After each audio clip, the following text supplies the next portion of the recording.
अरे अपना में हरिया प अपना में हरिया प करे अत्याचार रे की ढोढ़िए प बीड़ी बारे सैया हमार रे की ढोढ़िए प बीड़ी बारे सैया हमार रे की ढोढ़िए प बीड़ी बारे।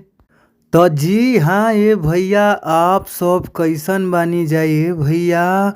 और हमारा पूरा विश्वास बा, मन में हुलास बा कि आप लोग मस्त हो खब जा, खुश हो खब जा, स्वस्थ हो खब जा, तंदुरुस्त हो खब जा। और हम बानी आप सबके भोजपुरी गायक व गीतकार नीतीश सिंह। सबके हम प्रणाम करतानी ए भैया। आपन आशीर्वाद न हमारा ऊपर बनौले रही जा, काहे से कि रउए सबके आशीर्वाद हमारा ऊपर चाहिए भैया।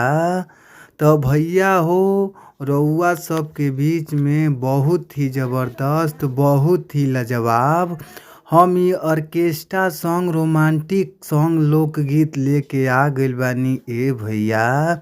तो भैया हमरा पूरा विश्वास बा कि अगर इस सॉन्ग के, इ गाना के रउआ सब अच्छा से म्यूजिक बनवा के अच्छा से स्टूडियो में रिकॉर्डिंग करा देतानी जा, तो पूरा भरोसा बा कि मार्केट में इ गाना ज़रूर बाजी। जी भैया, रउआ सब अच्छा गावतानी जा, अच्छा बजावतानी जा, फिर भी रउआ सबके अच्छा मेटर गाना नइखे मिल पावत। तो रउआ सबके घबराए के ज़रूरत नइखे न भैया।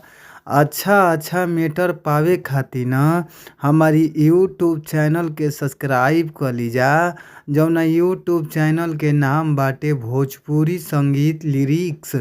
तो आप लोग हमारी यूट्यूब चैनल के सब्सक्राइब कर के न घंटी के बेल आइकन दबा लीजा, काहे से कि घंटी के बेल आइकन रउआ सब दबा लेब जा तो कौनो भी गाना या वीडियो अपन चैनल पर अपलोड करतानी, रिलीज करतानी, तो सबसे पहले नोटिफिकेशन रउआ के सामने पहुंच जाई, मोबाइल पर आप लोग को नोटिफिकेशन पहुंच जाई। तो आई जा हमनी के चलल जा मुखड़ा के ओर। मुखड़ा के भाव का बा, कौना भाव में कैसे गावे के बाटे ए भैया, आई जा सुनी जा। भाव बाटे, अरे अपना में हरिया प अपना में हरिया प करे अत्याचार रे की ढोढ़िए प बीड़ी बारे सैया हमार रे की ढोढ़िए प बीड़ी बारे सैया हमार रे की ढोढ़िए प बीड़ी बारे। तो भैया अगर इ मैटर अच्छा लागता, मस्त लागता, तो रउआ सब फुल सॉन्ग लिहल चाहतानी तो स्क्रीन पर नंबर बा, नंबर नोट कर लीजा।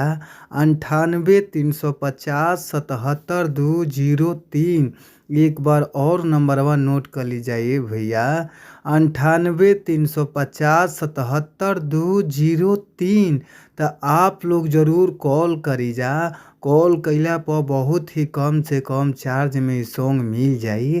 तो आप लोग ज़रूर कॉल करी, फिर मिलल जाई नेक्स्ट वीडियो में, यानी अगला वीडियो में। तब thank you, bye bye, so much, धन्यवाद, लव यू।